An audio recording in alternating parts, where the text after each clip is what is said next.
आप सभी का स्वागत है। आज का ये जो वीडियो है वो प्रश्नावली 3.1 है। वर्तमान सत्र पिछले जो सत्र थी 3.2 थी और उसका क्वेश्चन नंबर 4 है। क्या दे रखा है पहले तो आप क्वेश्चन को अच्छी तरह से समझो। चैनल पर नए हो तो चैनल को सब्सक्राइब जरूर करें। कि निम्नलिखित समीकरण के युग्मों में से कौन सा युग्म संगत और असंगत है। जो आपको ये समीकरण दे रखे हैं उनमें से बताना कि कौन सा संगत है और कौन सा असंगत है। यदि संगत हो, अगर समीकरण का जो युग्म अगर संगत हो तो उसको ग्राफ बना के ग्राफ्य विधि से हल करना है। ठीक है ना, ये समझ में आ गया।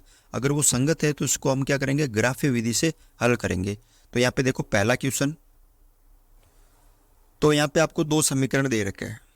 ठीक है, तो ये दो समीकरण दे रखे हैं। तो यहाँ पे देखो पहले तो इस समीकरण से इसको 5 इधर लेके आ जाएंगे तो x प्लस वाई माइनस 5 इधर क्या बचेगा, बराबर में 0।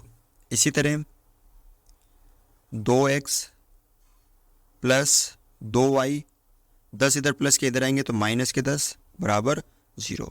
अब संगत और असंगत कैसे पता करते हैं, वो अनुपातों की तुलना करके a1/a2 बराबर वो वाला, ठीक है ना, अनुपात जो होता है ना a1/a2 b1/b2 उनकी तुलना करके, तो हम उनकी तुलना ही करेंगे। तो पहले तो a1 मान निकालेंगे, फिर b1, फिर c1, इसी तरह a2 b2 और c2। a1 है समीकरण 1 का x का गुणांक 1, b1 है समीकरण 1 का y का गुणांक और c1 है ये अचर पद किसका है, माइनस का 5। फिर a2 कितना है 2, b2 कितना है 2 और c2 कितना है माइनस का 10। ठीक है, अब देखो a1/a2 कितना है 1/2, b1/b2 कितना है 1/2, c1/c2 क्या है -5 बट्टा नीचे माइनस का 10। तो माइनस माइनस कट हो गया, 5 एकम 5 और 5 दूनी 10। तो यहाँ पे देखो 1/2 1/2 1/2, यानी यहाँ पे कौन सी शर्त लागू हो रही कि a1/a2 बराबर है b1/b2 और ये बराबर है c1/c2, यानी तीनों आपस में बराबर हैं। अगर तीनों बराबर है तो क्या होते हैं, देखो यहाँ पे अगर तीनों बराबर हैं तो वो होती है संपाती रेखाएं, और संपाती रेखाएं के अपरिमित रूप से अनेक हल होते हैं और जिनके हल होते हैं वो क्या होते हैं, समीकरण संगत होते हैं ना। ये हमारे पास शर्त आ गई तुलना करने पर, तो इनकी क्या होगी, संपाती रेखाएं होगी। और संपाती के अपरिमित रूप से अनेक हल होते हैं और अनेक हल है तो वो क्या होंगे, संगत होंगे। तो यहाँ पे क्या होंगे, संगत है, तो इनको ग्राफ बनाना। अब आपको तो आपको यहाँ पे लिखना है समीकरण युग्म संपाती है और संपाती रेखाओं के अपरिमित रूप से अनेक हल होते हैं, अतः समीकरण का युग्म कैसा है, संगत है। ठीक है, तो अब इसको ग्राफ बना के हम सरल करेंगे। तो आपको ये दो समीकरण दे रखे हैं, तो ये हो गया समीकरण नंबर आपका 1 और ये हो गया समीकरण नंबर 2। तो सबसे पहले आपको लेना है समीकरण 1, तो यहाँ पे लिखना है समीकरण 1 से। तो समीकरण 1 के है वो लिख लेते हैं, ये आपका समीकरण 1 हो गया। ठीक है, अब देखो यहाँ पर इसमें आपको क्या करना है, एक बार x का मान रख दो, एक बार y का मान रख दो। ठीक है, एक बार x का मान रख दो, एक बार y का मान रख दो। कैसे कि x बराबर 0 रखने पर, x बराबर 0 रखने पर, तो x की जगह 0 रख दिया मैंने, प्लस y बराबर 5। तो कुल मिला के यहाँ पे y का मान क्या आ गया, 5 आ गया ना। जैसे 0 हो गया तो 0 प्लस y y हो गया, तो y का मान क्या हो गया, 5। अब आप एक बार y का मान 0 रख दो, तो y बराबर 0 रखने पर, तो जैसे x की जगह तो x आ जाएगा, प्लस y की जगह 0 रख दो आप, बराबर 5। ठीक है, तो x प्लस 0 क्या हो जाएगा, x हो जाएगा और x का मान क्या आ गया, 5।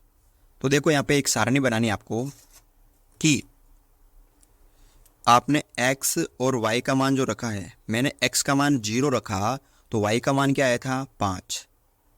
मैंने y का मान 0 रखा तो x का मान क्या आ गया 5। तो दो बिंदु आ गए यहाँ पे, एक तो हो गया 0 5 और एक हो गया आपका 5 0। तो समीकरण 1 से हमने ये दो मान प्राप्त कर लिए हैं। इसी तरह आपको समीकरण 2 से भी दो मान प्राप्त करने हैं। तो यहाँ पे देखो समीकरण 2 से, अब समीकरण 2 क्या है ये हम लिख लेते हैं। ये आपका समीकरण नंबर क्या हो गया 2 हो गया। अब देखो इसमें वही x का मान एक बार रखना है 0 और y का मान एक बार 0 रखना है। तो यहाँ पे लिखना है x बराबर 0 रखने पर, तो x की जगह मैंने 0 रख दिया तो 2 और ये दोनों गुणा में ना 2 × 0 + 2y बराबर 10। ये पूरा क्या हो गया 0 हो गया और 0 में 2y जोड़ेंगे तो 2y आ जाएगा यहाँ पे बराबर 10।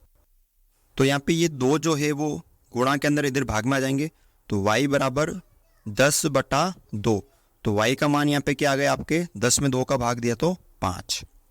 इसी तरह आपको क्या करना है y बराबर अब 0 रखना है, y बराबर 0 रखने पर।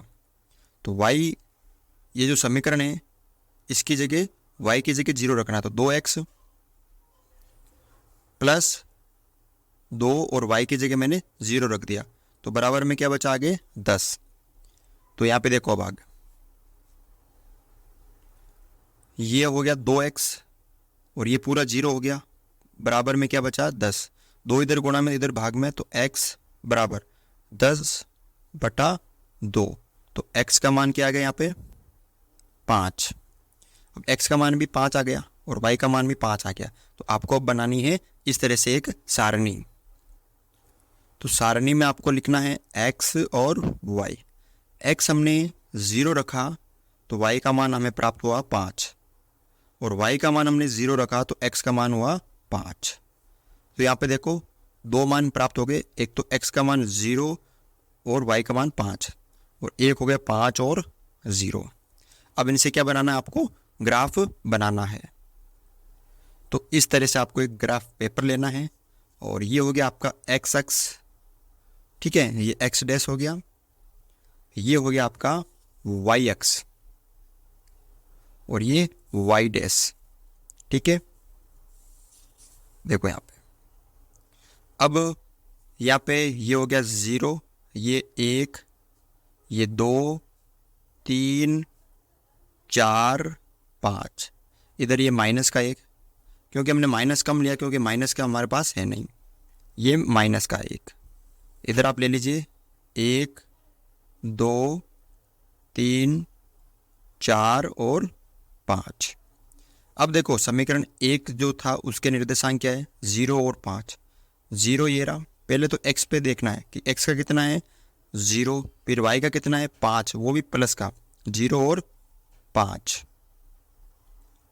ठीक है। इसी तरह 5 है y का, 5 ये हो गया। अब 5 x का है, x का 5 ये रहा प्लस का और 0 है y का, तो ये वाला हो गया।